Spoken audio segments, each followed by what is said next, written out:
नमस्कार मित्रांनो, तारिणी या मालिकेच्या आजच्या भागामध्ये आपण पाहणार आहोत की आता केदार आणि तारिणीला घराच्या बाहेर हाकललेलं असतं. त्यानंतर तारिणी सांगत असते की केदारला ही जे मॅडम खूपच डेंजर आहे, यांचं काही आपल्याला मिळत लागत नाही आणि काय कधी करून ठेवचाल याचा काही पत्ता नसतो, असं ते बोलत असतात. त्यानंतर केदार म्हणतो की जाऊ दे, जे काही करायला ते चांगलंच करायला आहेत, कारण की युवराज जर आता त्यांच्या तावडीतून सुटला तर तो कधीच सापडणार नाही, कारण की तो आता पुन्हा काय करून ठेवेल याचा नेम नाही, असं ते बोलत असतात. आणि मात्र हे सर्व करून ते दोघं एकमेकांशी बोलत असताना तेवढ्यात ते निशीची आई येते. निशीची आई आल्यानंतर त्यांना म्हणते की चांगलं तुझं आता मन समाधान झालं असेल ना, कारण की माझ्या मुलीचा संसार तू उद्ध्वस्त केला आहे. जेव्हा माझ्या मुलीचं लग्न ठरत होतं तेव्हा पण तू अशीच मधामध्ये करत होती आणि लग्न काही जमू देत नव्हते. इकून तिकून लग्न जमलं तर या ठिकाणी या मुलाचा हात धरून तू भाडेकरूचा हात धरून या घरामध्ये शिरलीस, असं बोलते. आणि म्हणते की आता तर तुला ते पण नाही, घरामध्ये मोठ्या सुनेचा तू मान पण मिळवलास आणि मान मिळून आता तुला त्यांचा संसारसुद्धा बघावं चांगला वाटत नव्हता, म्हणून तू त्याला आता जेलमध्ये पाठवलास. याची पापं कुठं तू फेडणार, असं ती बोलत असते. आणि म्हणते की याद राख, आता निशीची आई जिवंत आहे अजूनही, तू माझ्या निशीला काहीही करू शकत नाही, असं बोलत असते. मात्र हे सर्व बोलत असताना आता तारिणीला खूपच वाईट वाटायला लागतं आणि तिच्या डोळ्यातून पाणीसुद्धा यायला लागतं. त्यानंतर आता इकडे जे मॅडमकडे कौशिकी भेटायला आली असते, कारण की युवराजला जे मॅडमनी पकडून नेलेलं असतं. आणि आता हे पकडून नेल्यानंतर आता निशी म्हणते की माझ्या भावाला नेल्यामुळे मला त्याला एकदा भेटू द्या, असं जे मॅडमकडे ती विनवणी करायला लागते. पात्रांना जे मॅडम म्हणतात की गुन्हेगाराला भेटण्याची वेळ आता संपली आहे, मात्र आम्ही गुन्हेगाराला भेटण्याची एक ठराविक वेळ दिली आहे, त्या वेळेत तुम्ही भेटू शकता. त्यानंतर कौशिकी म्हणते की तू आणखीन गुन्हेगार नाही ठरलेला आहे, संशयित म्हणा, गुन्हेगार त्याला म्हणू नका, असं या ठिकाणी त्या कौशिकी बोलत असते. मात्र हे सर्व बोलत असताना आता त्यानंतर जे मॅडम म्हणतात की जे कधीही चुकत नाही, जेने ज्याला पकडलेला आहे तो गुन्हेगारच आहे. वकील काय साहेब, वकील, असं ते एक वकील बसलेला असतो, त्यांना बोलत असतात.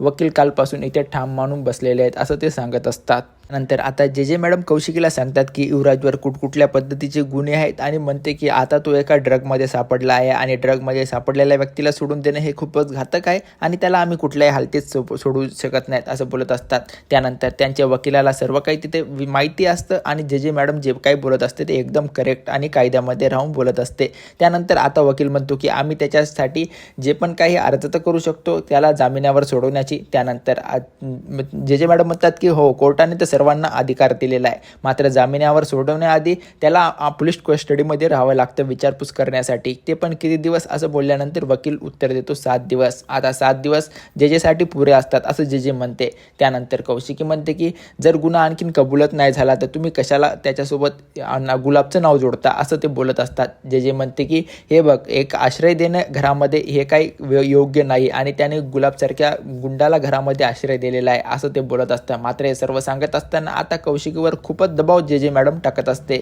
कारण की दोन्ही साईडने मोठमोठ्या आवाजाने दोघेही बोलत असतात.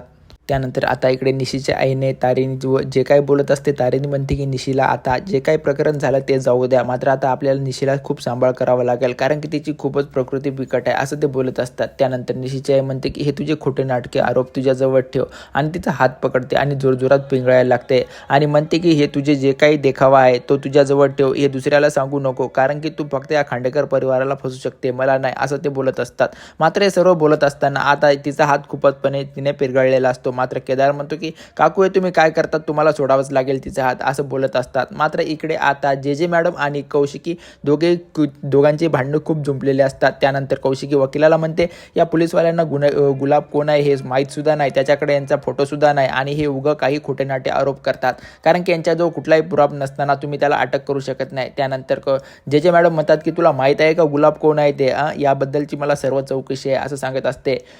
ते म्हणतात की गुलाब फक्त ड्रग माफियाच नाही, तर तो जे पण नवरात्रीतल्या मुली गायब होतात त्यामागं गुलाबचा हात आहे आणि म्हणतात की त्याने सर्व काही धंदे त्यांचे ते चालवलेले आहेत, त्याने खूप सारे मर्डर केलेले आहेत, असं सांगत असते. मात्र हे सर्व कौशिकी म्हणते की मला पण माहीत आहे, तो काही साधारण छोटा मोठा गुन्हेगार नाही, मात्र तुमच्याजवळ गुलाबचा साधा फोटोसुद्धा आहे का, असं बोलत असतात. मात्र हे सर्व बोलत असताना जे मॅडम डायरेक्ट फोटो काढून इथे कौशिकीला दाखवते. मात्र कौशिकीला आता तो फोटो पाहिला तर सर्व काही आठवायला लागतं. मात्र आता इकडे निशीची आई जी पण असते ती बोलते की हे बघ, तू काही किती पुळका असले त्याचा काही करू नको, दाखवू नको, असं मला तुझं सर्व काही खोटं नाटं माहीत असते, असं बोलत असते. त्यानंतर केदार म्हणतो की हे बघ, तुम्हाला माहीत सुद्धा नाही तुमच्या ज्या पण जावयाने काय केलेलं आहे ते, आणि तो खूप एक मोठा गुन्हेगार, असं त्यांना सांगत असतात. त्यानंतर म्हणतात की निशीची आई म्हणते की हे बघ, ते काही पण असू दे, आता त्याने काही केलेलं नाही, तुम्ही त्याला अडकवण्याचा प्रयत्न केला आहे, तो एक साधा भोळा माणूस आहे, असं ते बोलत असतात. मात्र हे सर्व बोलत असताना आता त्या ठिकाणी त्यांना समजलेलं असतं की मला आता लवकरात लवकर जाऊन निशीला भेटावं लागेल आणि ते घरामध्ये जात असतात. मात्र तारिणी बी त्यांच्या मागे घरामध्ये जाण्याचा प्रयत्न करत असते आणि त्यांना समजावून सांगण्याचा प्रयत्न करत असते. मात्र ते तारिणीवर खूपच भडकतात आणि म्हणतात की हो, चालल्या जा इथून, तू माझ्या मागे येऊ नको, चल निघ, असं त्यांना सांगत असतात. तारिणीला आता हे सर्व खूपच वाईट वाटायला लागतं.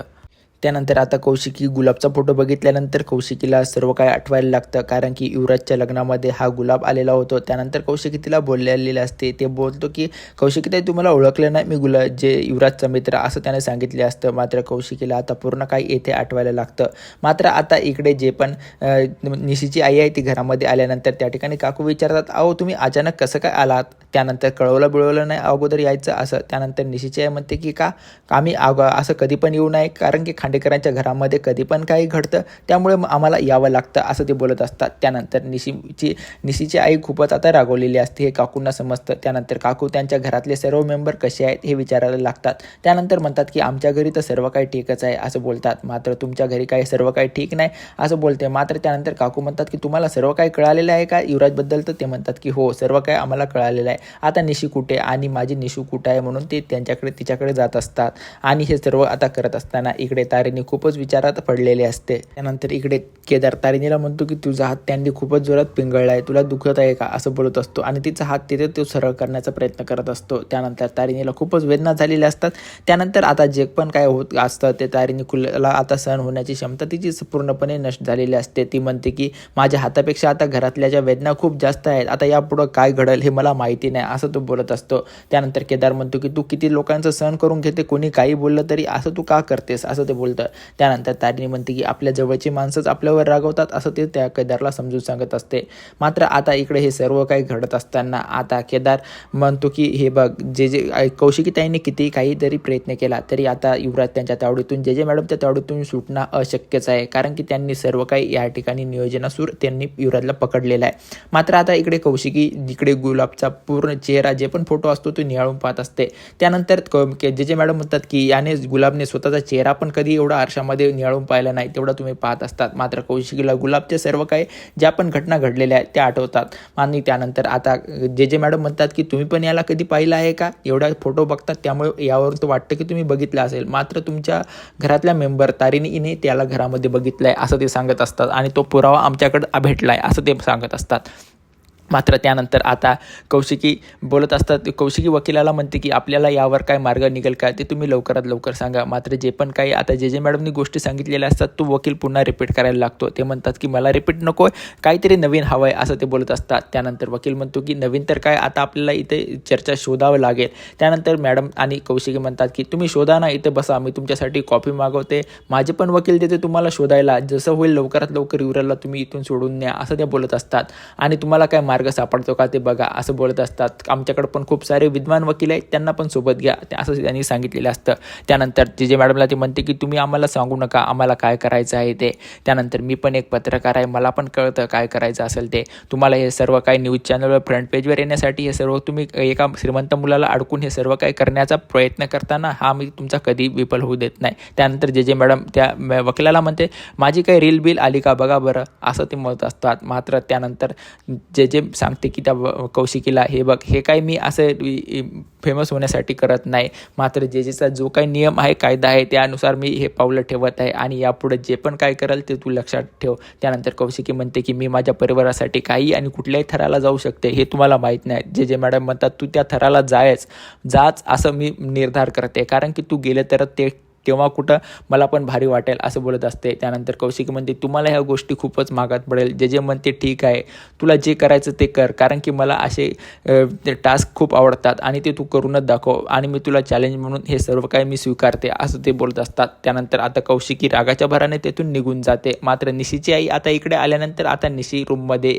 स्वतःला बंद करून एकट्याने खूप रडत असते आणि तिची पूर्ण अवस्था आता बिकट झालेली असते. त्यानंतर आता इकडे निशीची खूपच हालत बेकार असल्यानंतर त्यानंतर त्याची आई म्हणते की निशी तू असं रडून चालणार नाही बेटा, असं का करतेस तू. त्यानंतर निशी म्हणते की युवराज या घराचा राजकुमार किती चांगल्या पद्धतीने त्याचं आतापर्यंत जीवन जगलं आहे, मात्र तो आता जेलमध्ये कशा आणि कुठल्या परिस्थितीमध्ये असेल याचा आपण विचारही करू शकत नाही, कारण की त्याला आता तो जेलमध्ये जाऊन कसं त्याला किती मारझोड करत असतील आणि तो काय खात असेल पित असेल या भावनेने ती आता खूपच रडत असते. त्यानंतर त्याची आई म्हणते की अरे तू निशी रडू नको, तुझा या घरामध्ये काय या घरावरच्या कौशिकीताईवर तर विश्वास आहे ना, आणि कौशिकीताईचा तो भाऊ असल्या या नात्याने ते त्याला काही पण करून आता सोडूनच आणतील, तू नको काळजी करू असं बोलत असतात. आणि त्यांचा खूप वरपर्यंत ओळखी आहेत, आपण पाहताच ते काय करतील ते असं तिला समजून सांगत असते. त्यानंतर निशीला हे सर्व सांगत असताना निशी आता तिथे म्हणते की हो माझा कौशिकीताईवर पूर्ण विश्वास आहे आणि ते त्याला सोडूनच आणतील. त्यानंतर आता इकडे कौशिकी जेलमधून निघून गेल्यानंतर आता त्या मॅडम जे मॅडम युवराजच्याला जिथे लॉकअप केलं असतं त्या ठिकाणी येतात आणि हातामध्ये वेगवेगळे बांबू घेतात. मात्र युवराज आता बोलत असतो की कौशिकीताईंच्या आता बोलण्याने तुम्ही तर मला सोडणार ना, चला आपल्या जायची वेळ झाली असं तो बोलत असतो आणि आता मी निर्दोष सुटणार असं तो बोलत असतो. स्वतःच्या भावनेत त्याला वाटतं की कौशिकीनं आता जे मॅडमला चूप केलं असतं आणि आता जे मॅडमला आपल्याला सोडावंच लागणार असं ते बोलत असतात. त्यानंतर आता युवराज त्यांना म्हणतो की तुमच्याकडे तरी 3 पर्याय होते, माझ्याकडे आता एकच पर्याय आहे आणि ते म्हणजे माझी इथून निर्दोष सुटका असं बोलत असतो. मात्र हे सर्व बोलत असताना याच्या विपरीत सर्व काही घडलेलं असतं आणि ते फक्त जेला म्हणत असते. त्यानंतर जे म्हणतात की दे तुला ज्याला आवाज द्यायचा त्याला दे, तुझ्या ताईला द्यायचा होता तर दे आवाज असं बोलत असतात. युवराज 2-4दा ताईला हाका मारतो, मात्र त्याला काही रिस्पॉन्स येत नाही. त्यानंतर जे म्हणते की हे बघ तू किती ओरडला तरी तुला मी येथे कंठ सुधारण्याच्या गोळ्या देते, त्या तू खाय आणि जोरात चिरक, जेवढा पण बोंबीच्या डेटापासून तुझा आवाज असेल तेवढा तू ओरडून दाखव असं त्यांना बोलत असतात. आणि त्यानंतर आता युवराजला सर्व काही कळालेलं असतं की कारण की कौशिकीताईला आता जे मॅडमनं हे चांगला सबक शिकवलेला असतो असं त्याला वाटायला लागतं आणि कौशिकीताई घरी निघून गेले असं जे मॅडम त्यांना बोलत असतात. मात्र हे सर्व कळत असताना आता युवराज गप्प झालेला असतो आणि युवराजला त्याला माहीत झालेलं असतं की ह्या जे मॅडम खूप डेंजर आहेत ते. त्यानंतर आता जे मॅडम त्याला म्हणतात की हे बघ तू कितीही काही करण्याचा प्रयत्न केला तर तुला माहीत आहे जे बोलते ते करते आणि ते मी करून दाखवलेलं आहे असं तो त्यांना सांगत असतात. मात्र आता इकडे निशीला भेटण्यासाठी पद्मिनी काकू पण तिथे निशीच्या रूममध्ये आलेली असते. आता निशीची आई आणि पद्मिनी काकू त्यांना पाहून पद्मिनी काकू म्हणतात तुम्ही कधी आला आहात असं त्यांना विचारपूस करण्याचा प्रयत्न करते. त्यानंतर आता इकडे निशीच्या आईले जे पद्मिनी काकूला प्रश्न विचारायला लागत असते, तुम्ही हे काय करून ठेवले आहेत, माझ्या मुलीची एवढी वाईट परिस्थिती बिकट अवस्था का झाली आहे. त्यानंतर पद्मिनी काकू म्हणते की तुम्ही काही काळजी करू नका, युवराज तुमचा जावाई असेल पण माझा मुलगा आहे, त्याच्यासाठी मला काय करायचं हे माहिती आहे चांगलंच.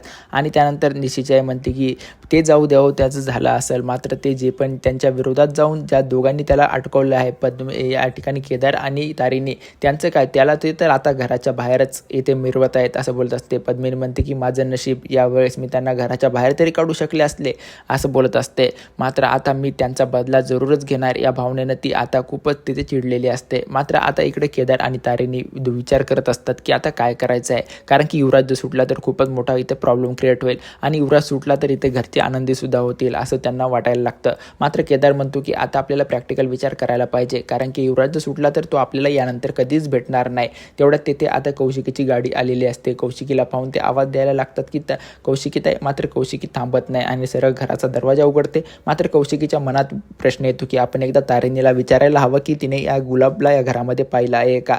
त्यानंतर ती कौशिकी तारिणीला विचारते की खरंच तू या गुलाबला या घरामध्ये पाहिलं आहे. मात्र तारिणीचं आता उत्तर हो असतं.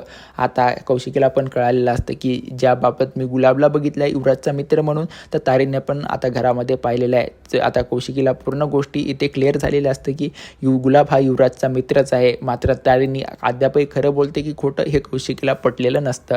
आता उद्याच्या भागामध्ये आपण पाहणार आहोत की आता तारिणी कशा पद्धतीने जे मॅडम आणि युवराजचा सामना करतील हे आपण उद्याच्या भागात पाहणार आहोत. अशाच प्रकारचे नवनवीन व्हिडिओ पाहण्यासाठी आमच्या चॅनलला सबस्क्राईब करा. व्हिडिओ आवडल्यास व्हिडिओला लाईक आणि शेअर जरूर करा.